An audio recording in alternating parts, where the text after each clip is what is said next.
without mentorship, it all becomes chaos. Absolutely. You have to have someone that's older than you that has led the life that you want to lead in order for you to follow that path. Absolutely.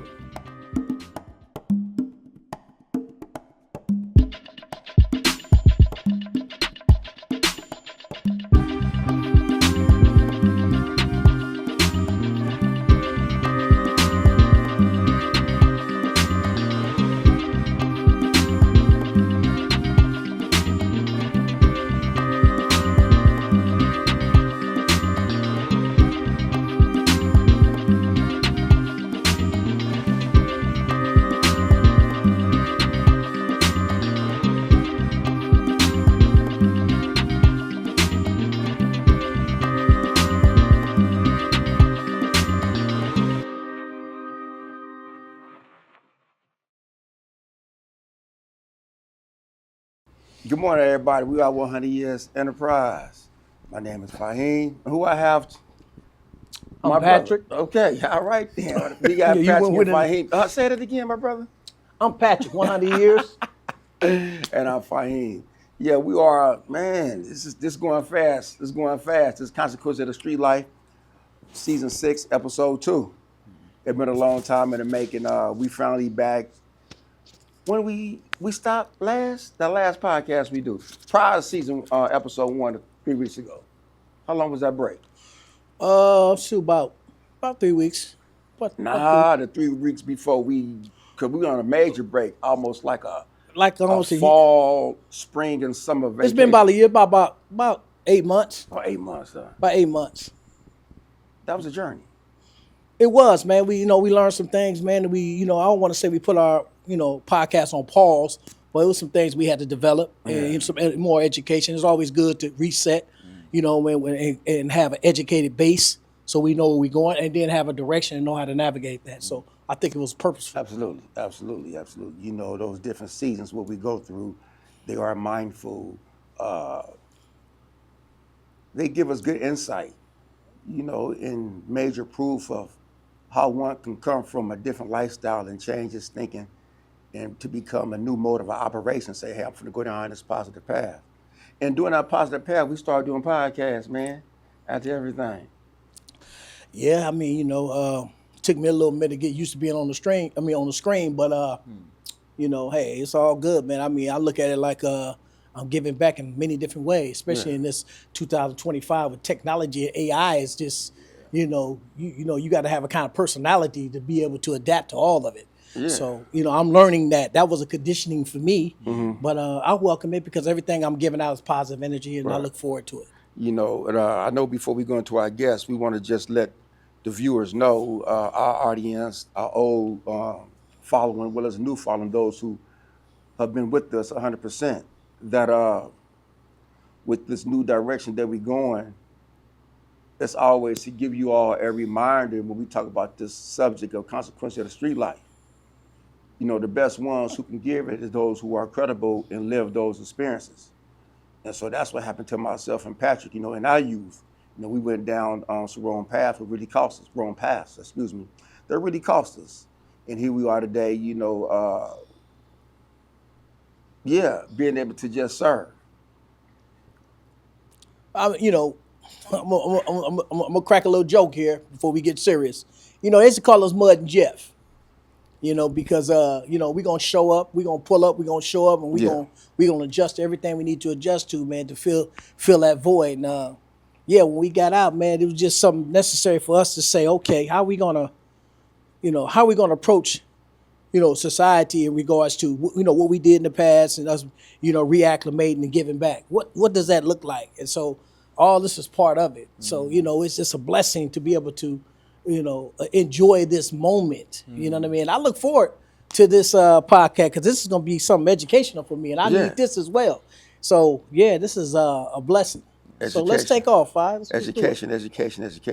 Yeah, so we want to welcome our first guest. I can call him a friend, James. I met James approximately 2 years ago, maybe over 2 years ago, in passing in the gym.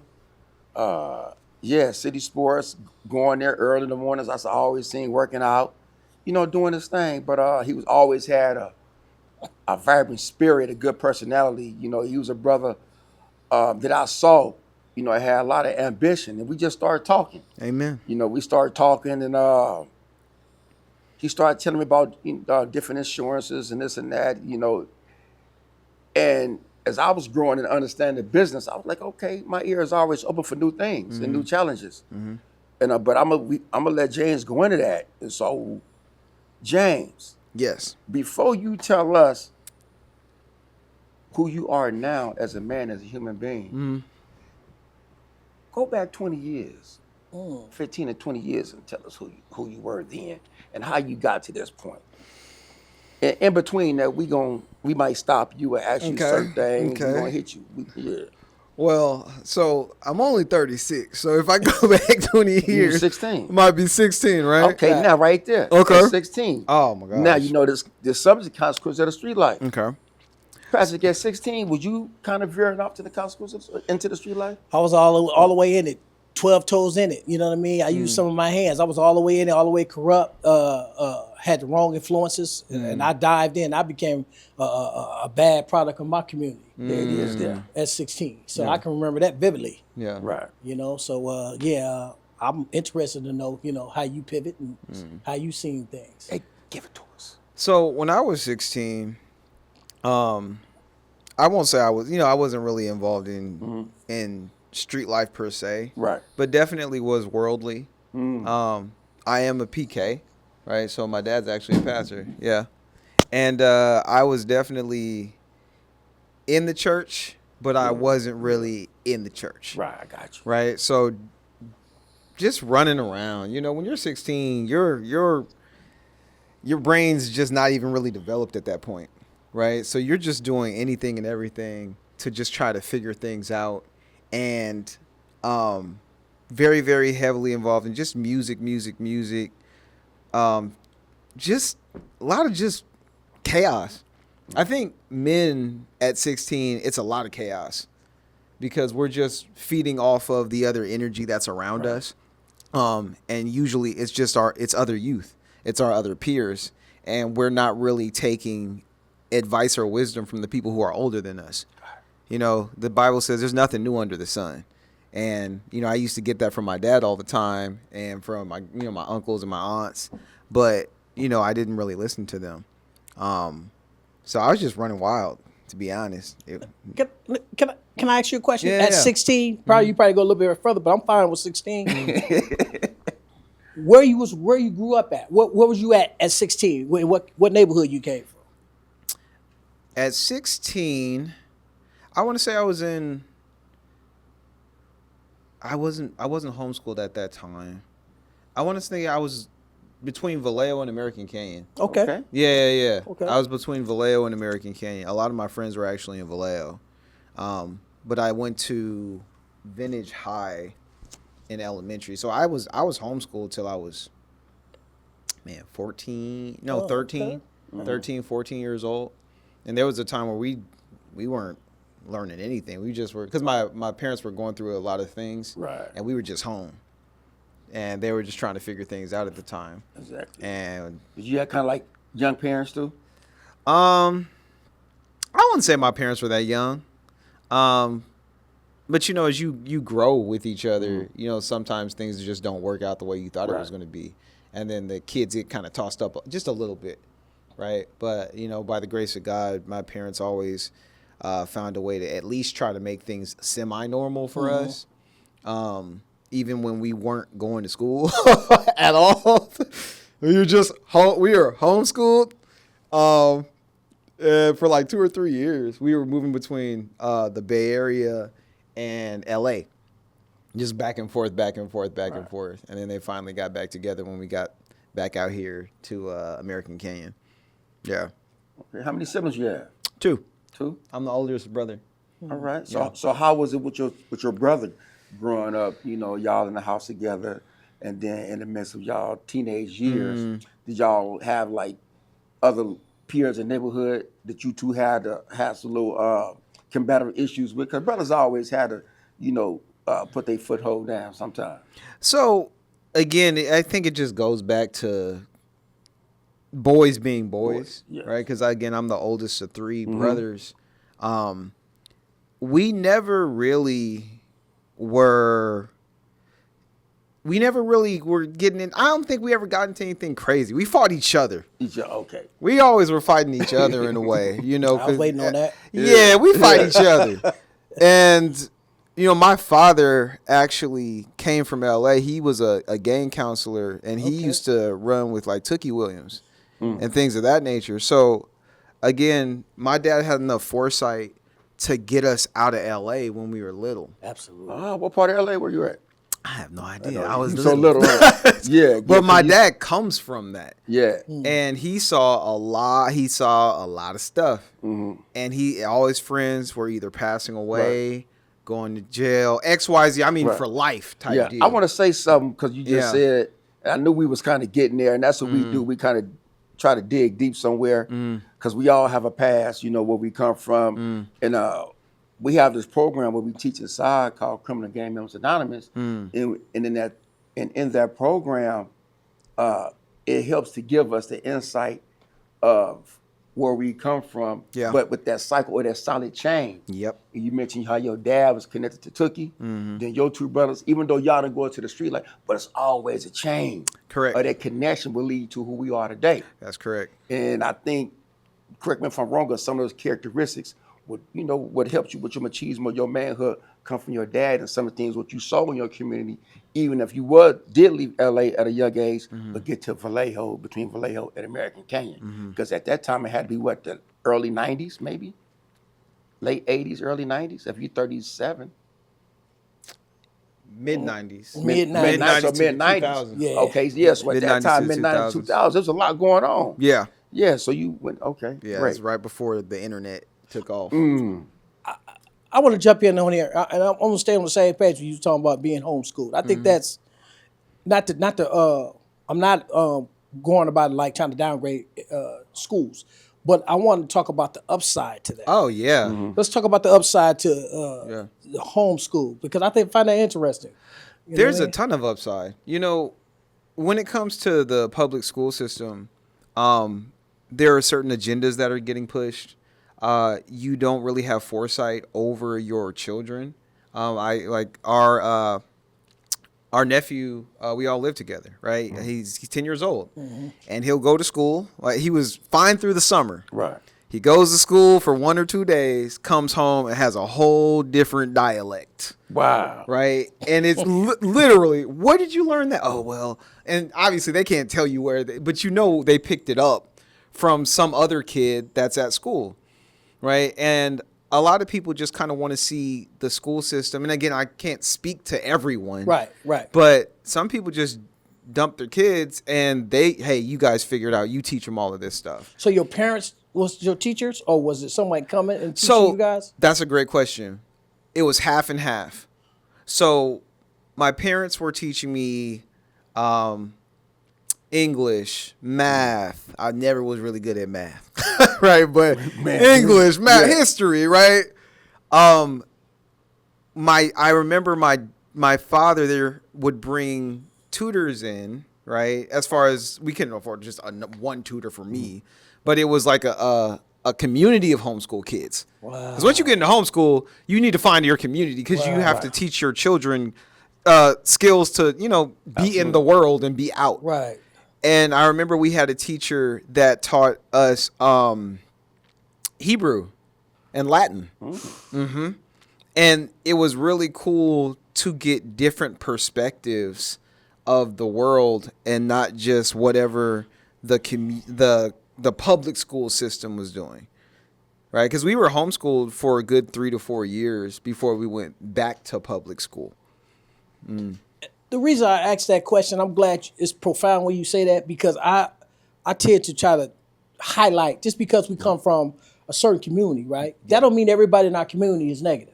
Correct. We got people that stayed on the same block as I grew up at, right, in Oakland, California, that became a pro basketball player, became a doctor, Yeah. a lawyer, a police officer, and everything. But we don't highlight those things. We think because I say I'm from Sunnyside Park or Bushrod Park, whatever we say in Oakland, those kind of tones, everybody negative over there. Yeah. It's just the community that you're in, but you make the best of it. Correct. And then, so when I was saying that, I think that's a positive thing that you're talking about because it highlights different facets of us Correct. in the same community that Right. doesn't get highlighted. Yeah. You know what I mean? We're not all one cloth. Right. Right. We definitely come from different backgrounds, different perspectives, different households. And when you can put all that together, you kind of get this gumbo that tastes really good. Right. And just understanding that it's not a one size fits all. Someone can come from the exact same neighborhood and that guy becomes whatever, an astronaut. Right. And the other guy, kills his family. Right. And what's the difference? Well, it depends on their perspective. Exactly. Right. It depends on, where their faith is rooted at. I believe that, God can literally use anybody. Saul was a mass murderer before he became Paul. Right. So us understanding that the glass can be half full and not half empty can change a lot of hearts, minds, and futures in our community. Exactly. And as we talk about your heart and your mind in your future, so you go from a young man going from Vallejo and American Canyon. And in this area, what was the major challenge for you as a young teen going to adulthood to be the man who you are today? I would say direction. Direction. And I can only imagine what it's like today being not just a young man, but being an adolescent, being a teenager, and having the internet at your fingertips. And you're seeing this and that and all these different perspectives and all the. I was confused, and I didn't even have the internet. I didn't have a TikTok and an Instagram and a Facebook and YouTube. But you had Moco Space and MySpace. MySpace. Right? That was our version of it, right? That was the internet. I think that was the main problem, and I think it still remains to be a problem nowadays, is people don't have direction, right? And if you don't stand for something, you can fall for anything. True. Right? So all it takes is one guy to come around speaking charismatically, and that person, for lack of a better word, gets brainwashed, and you think, well, that's what I am supposed to be, because you don't have those figures in your life to guide you, right, in a way that you can understand the guidance.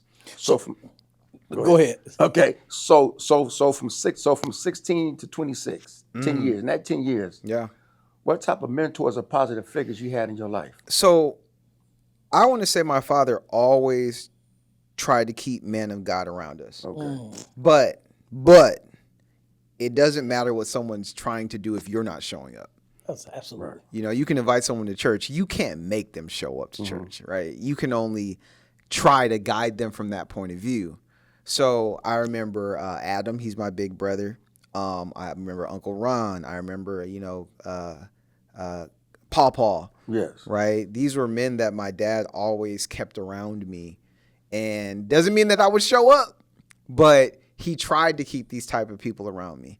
And I think that I still was running wild. The way you understand those men then and to now. Oh my God. Would you consider them mentors? 100%. So mentors is necessary to have for young men to have. Yes. Without mentorship, it all becomes chaos. Absolutely. You have to have someone that's older than you that has led the life that you want to lead in order for you to follow that path. Absolutely. Usually we're taking advice from people who don't have the life we want. They haven't lived the life, that we want to follow. They don't have their households in order. Yes. And we're taking advice from these people, which is crazy. That's a crazy way to live your life. And now being, 36 years old, going on 37, Yes. I realized that these people were guiding me the whole time. God was guiding me the whole time. Absolutely. I just didn't know it. God's always working in the foreground, in the background. He's all around us anyway. He's omnipresent, right? So looking back now, I'm just incredibly grateful to have those men in my life. Absolutely. Would it be fair to say that? Absolutely. Would it be fair to say that? Because you said it's about perspective. Would it be fair to say by you being homeschooled, right, at a certain age, that when you left, well, should I say, well, as we call it, getting off the porch? Yeah. Okay. Jumping off the porch. Yeah, we want to be relative. We want to relate to everybody, Yeah. right? So, would it be fair to say that you had a perspective when you came off the porch? So I think something that God put in me, because it's never us, right? It's always God putting a gift inside of us. Something that I've always been able to do is be a very joyous person. Okay. Period. I have always been a glass half full type of person, and I've never been someone that needed validation from anyone to do anything. No matter what business I was going into, no matter what I was doing, if I felt like this was, because I was in music for a long time. Okay. If I felt this was a hit, I don't care what everybody else is doing. I'm doing this. But no. And I've carried that perspective throughout my life, right? So when I was jumping off the porch, I never was somebody who was seeking, hey, what do you guys think about this? Right? Hey, what do you guys think? Now, don't get me wrong. You are a sounding board for your peers, Yes, right? Absolutely. You can only see as far as, as far as you've been exposed to. Right? If you haven't been exposed to CEOs and XYZ, you don't think you can become a CEO. You haven't been exposed to good things. You don't think that you can become a good thing. You become a product of everything that you're around. And, Right. and not to cut you off, I'm saying you're giving us perspective right now. My thing is, I was totally the opposite. To be fair. Yeah. Meaning that when I jumped off the porch, I was in search of who I am or who I can become because I didn't have a perspective of what I wanted to be. And that changed my life. Yeah. That led me because when I left the house, I'm looking up to people obviously outside the home, Yeah. right? That I shouldn't do because I didn't have perspective. Yeah.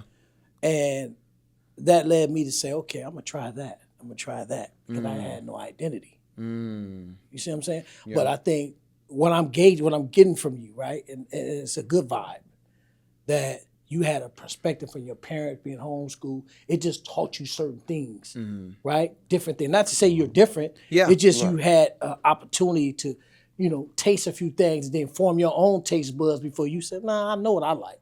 Correct. That's what I'm saying. Correct. And when it comes to perspective, there's all types of different. Like you still had a perspective. It just happened to maybe be a negative perspective Right. of what the world is, right? And when that's all you see and that's all you're fed and that's all that they pour into you, you say, okay, I guess that's just what it is.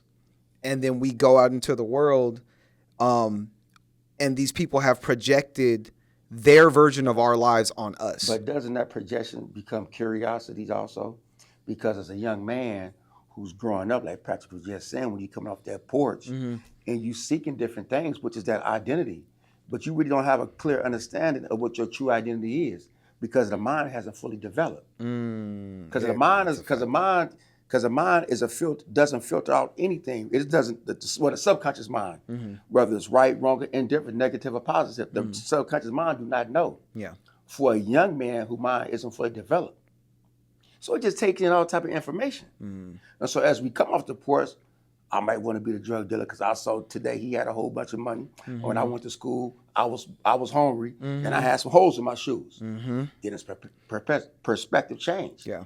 And I think that's why it's so just what you guys are doing, you too, Gabe, right, are doing is so important. Right. Because you're showing them that it doesn't have to be that to be successful. Exactly. We were taught, right, and especially in our communities, right, because my dad comes from that and he had enough foresight to get us out, Exactly. Right. that success looks like drug dealing. Success looks like I got to go hit a lick. Success looks like this. And that was as far as the success perspective went. Right. right? You weren't shown, oh, hey, you can be successful, make money, and be a doctor or a lawyer, whatever you want to be, or a business owner, an entrepreneur. Right. It wasn't in our communities. For the sake of time,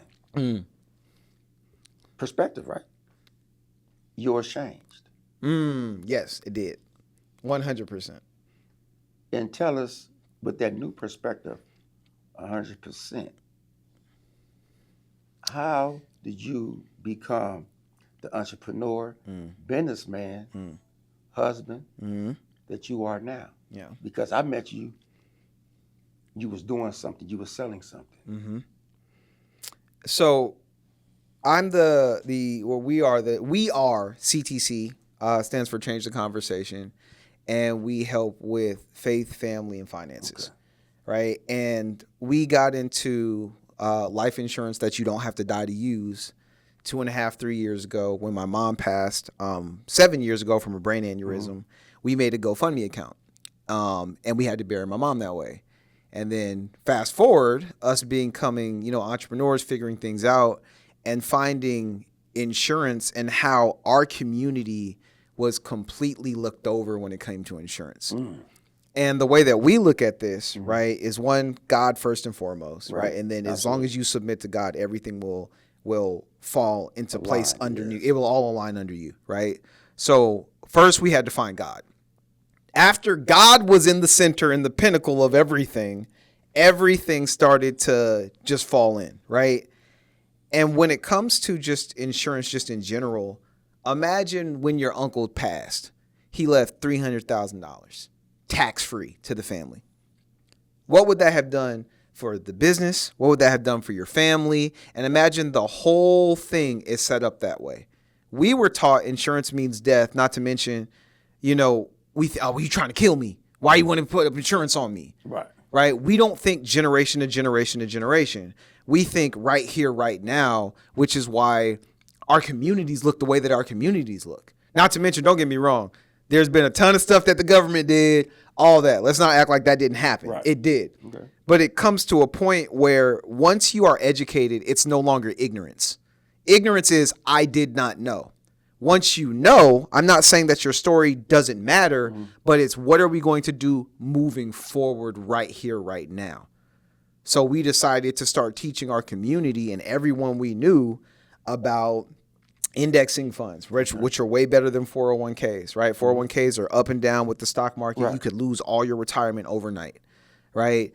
Term plans that end up running out when somebody's, 65 years old. Now they have nothing to leave to their family. Right. And people having insurance that they have to literally die to use. So if they don't die, what if you get sick?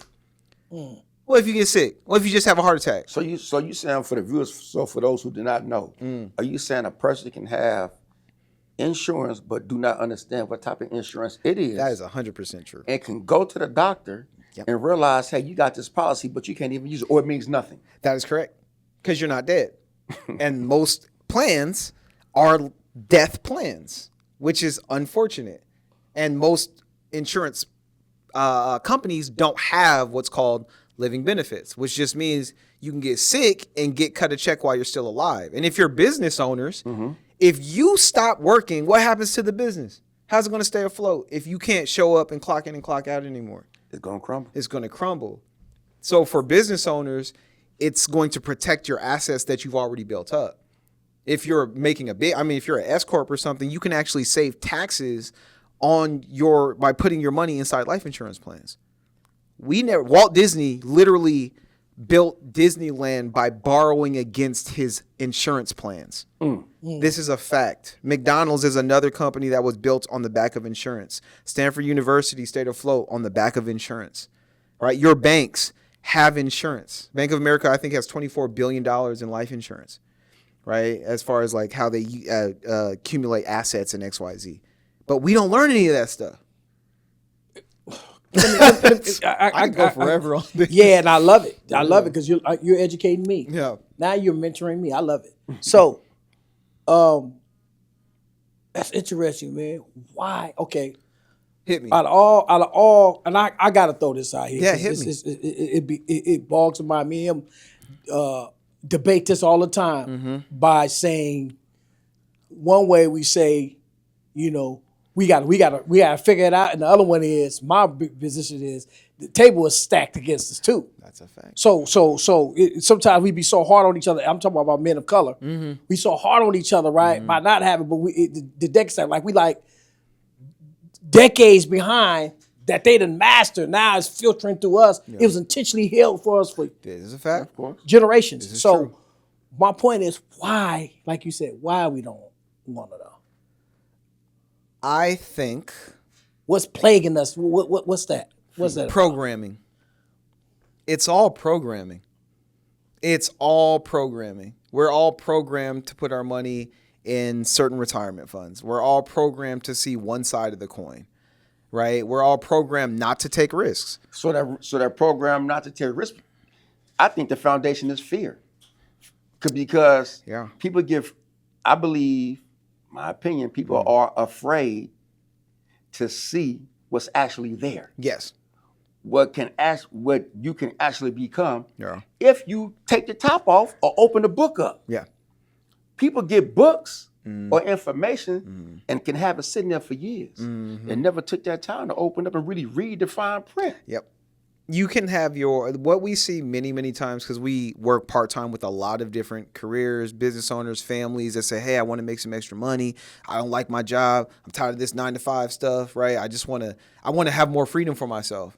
And they let their fear override their faith 99.9% of the time.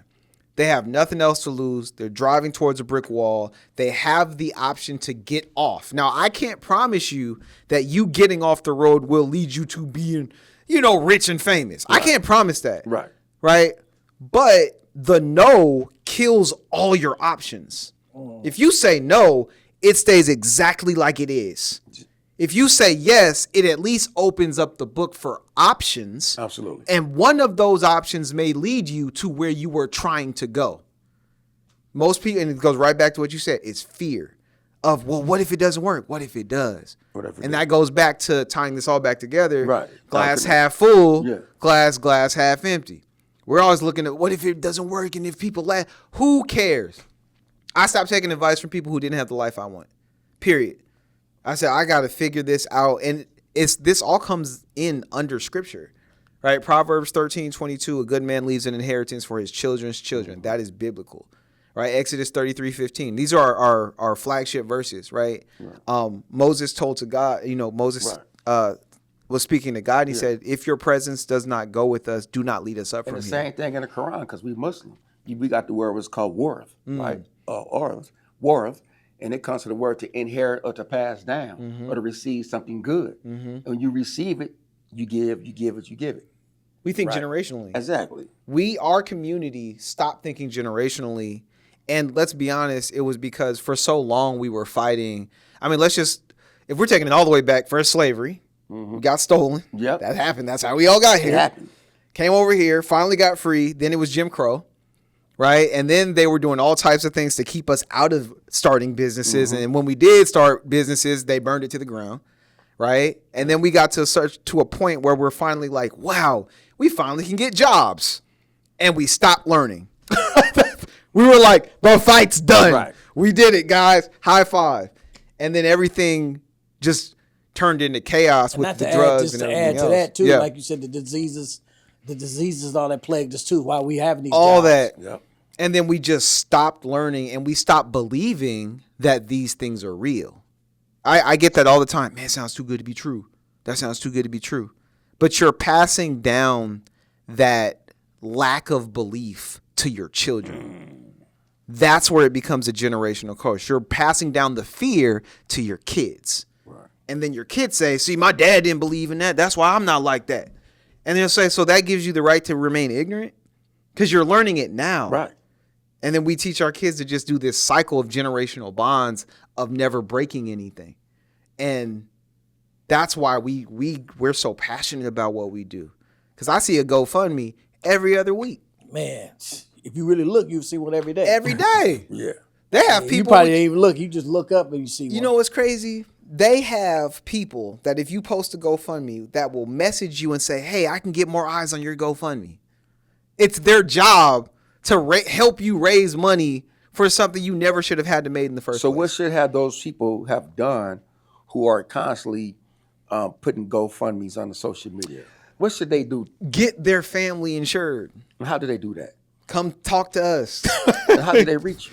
How do they? Can I say my number on this? You can do anything you wanna do. Shouldn't say that. 510-388-5786. So do you do all this Call by me. yourself?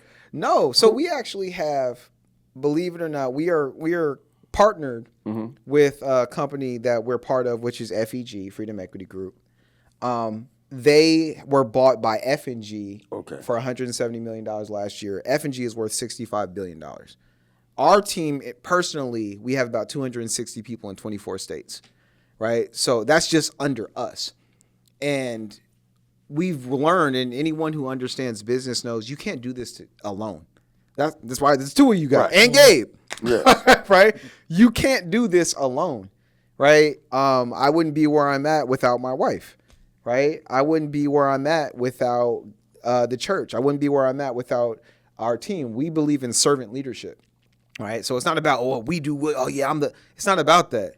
It's about how many people we can touch and bring this to the communities. I noticed that. And no, because you can just tell people how you bring it to the community and all that, especially for those who do not know. And on behalf of 100 years, I want to say thank you because you came to our community. You came to hold a I would call a small symposium almost, right? A little bit. And it was good, the presentation. I want to thank you for coming out here. But also before you and your brother came out, you had to build some trust in me. Yeah. It was a while. Wait, you had a year? You had to build some trust in me because I want to thank you all. You invited me into your home. You know, we did a little training there also, right? But was that Uncle? Yeah, Uncle O. It was Uncle O. Yeah, Uncle I remember O. that. And I want to say thank you for that because you can meet people along these journeys and they say they care for this and that, but to be invited inside, you know, it's a humbling experience. And you invited me to Fairfield. Yeah, that's our to be some of your partners and everything, your offers and everything. You know, I want to say thank you too. So you do. So sometimes we hear people say what they do, but you really don't have something else to stand on. People say, "Well, how you know? He's just talking." But now they hear from us too because you came to us. Yeah, and it's always good to go to the people. Yeah, and I'm gonna take it. I'm gonna add something to that too.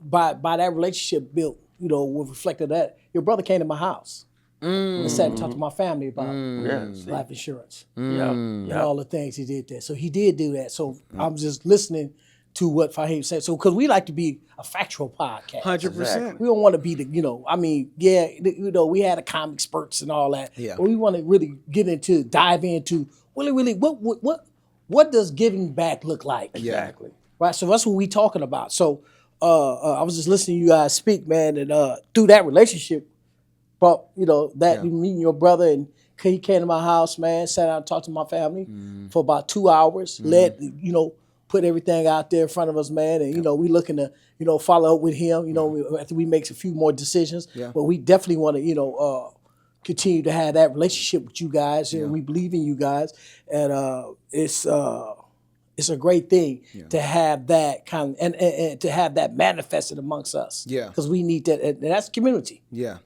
So I really appreciate you and your brother, man. Let me know I said what's up. Yeah, absolutely. And we'll be back. We'll be back at y'all in a minute. Yeah. For us, it's not just business. You know, it really is something that we can put our hearts in. You know, I've sold social media marketing. I've done personal training. My wife's done shampoo and makeup and skincare. We've done a lot of different entrepreneurial endeavors. And this was the first one that we got behind and said, you know what? If we don't share this, someone we love will suffer. Period. Absolutely. Anytime I've sat down with anybody, I tell them something's coming. And I'm not trying to speak death or anything over your family, or I don't know who it's going to be. It might be a friend on Facebook, might be your coworker, might be your kids, might be you. Something's coming because God gives you information for a reason. Absolutely. Then we're not talking about timeshares here. We're not talking to, you got to go to Jamaica, man. You got to get this trip. Do I really? Not really, right? It's not a life or death situation. But when we've circled back with people, oh man, my mom got cancer, man. Yep. My brother my dad just died and we made a GoFundMe. These are real stories, by the way. Yeah. I should have, man. I said, did you ever? No, I never told him. I never told him about the thing you told me. Why? I didn't want to bother him. You want to bother them? Selling them shampoo is bothering them. They don't need shampoo. Nothing wrong with selling shampoo. Right. Don't come for me. Right. Okay? But it's not a need. This becomes a real need when you see them having to put up their house for sale because they're losing it because it's getting foreclosed on because the main breadwinner can't work anymore. Yeah. And the GoFundMe pops up. And let's be honest, they're not going to get enough money. No one ever does. You're not. Right? And then it's just this cycle of us standing in our own way over and over and over. And it's Proverbs 132 says, fools are destroyed by their own lack of concern. Absolutely. I remember in That's deep. my early 20s, I read this book by Carter G. Woodson. It's called The Miseducation of the Negro. I think a lot of young men, even adults, should read that book. And it's another one by Naeem Akbar called Community of Self. And I think those books are in relation to what you're saying now, is that, yes, us as a community, we have to, begin to understand yesterday so we can understand tomorrow, but grab our people today. Yes. We need to grab our people today. Yes. And I believe with these strong messages and these podcasts that we're on the right, we're on the right path to do that. It starts with exposure. Yeah, exactly. You just got to be exposed first. And then once you're exposed, you can start to, whatever that looks like, doing your research, yada, yada, yada, to understand, okay, it's real. Now the question is, now that we know for a fact it's real, what are we going to do about it? Well, we got to get past the toxicity, right? Because we putting out a positive message, right? Backed up by action. Yep. You know what I mean? And that has to be, because we have a lot of information that's output. Correct. That's dangerous, Correct. right? And but when the real message come, or should I say, I'm not saying we the real message. What I'm saying in general, that can help people, right? It gets drowned by the toxicity Yes, it does. because people want to be entertained instead of being educated. I gotta disagree. We are the real message. Yeah, but that's for other people to say. And I think we believe it. But like me and you always talk, we always say we rise and grind. Yes. We don't sit and just be marvel at. Yeah, man, I'm walking down the street talking to people. Yeah. Nah, that ain't our aim. Yeah. Our purpose But is the evidence is in the experience. we'll let other people set aside. We'll let other people say it. We continue to do the work, right? Because the example is the key. And I think that's a beautiful thing, right? To see people say that when we ain't around. Absolutely. I think that's the best thing. I don't say it to me because that's gonna mess me up here if I take it all in. I know I'm doing the work, right? Yeah. I just pray that God allow me to continue to do the work, and then when I can't do the work, I can pass the message, right, or lead the example that say, I'm gonna pick up where Patrick left off at, and I'm gonna push even harder. So that's my goal. For us, you have to simplify the message. That's really what it comes down to, because to your point, people want to be entertained. And that's why when it comes to even our business, right, we have a lot of educational, but sometimes people just want to see that you're real people. Absolutely. They don't want to hear you just talk about business, because life is not all business. Life is family. Life is God. We see our business as a ministry, right? Yes. But there's so many different facets to life that you have to be able to kind of intertwine them all. And a great quote, I forget who said it. He said, "The brave die young, the smart go insane, and the world remains full of happy fools." Right? Wow.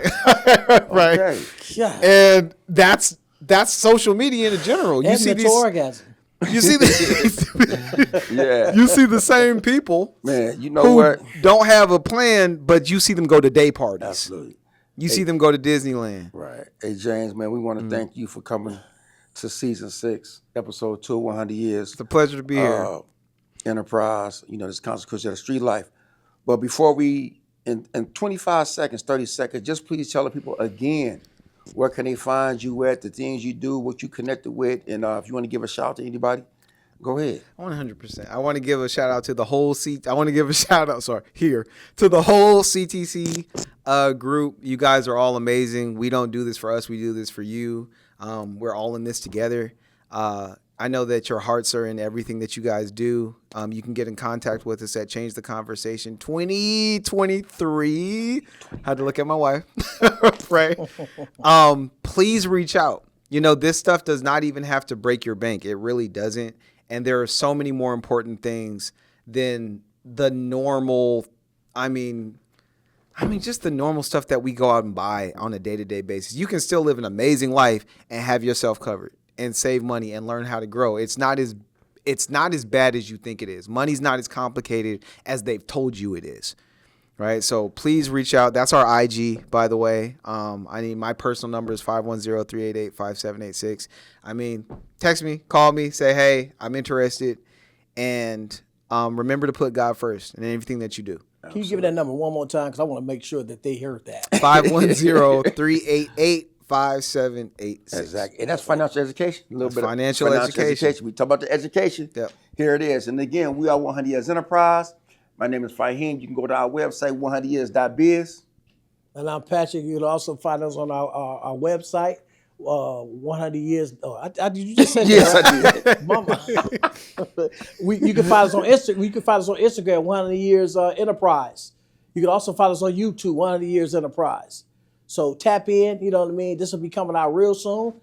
Thank you again. My last party word to you is I'm very proud of you. And you and your wife are a beautiful couple. You know, I can see God glowing on y'all. Continue to do the work, man. And I'm profoundly proud of you, black man. Thank you. Thank you so much. And hit that YouTube channel. Like, share, and subscribe. 100 Years Enterprise, and we out.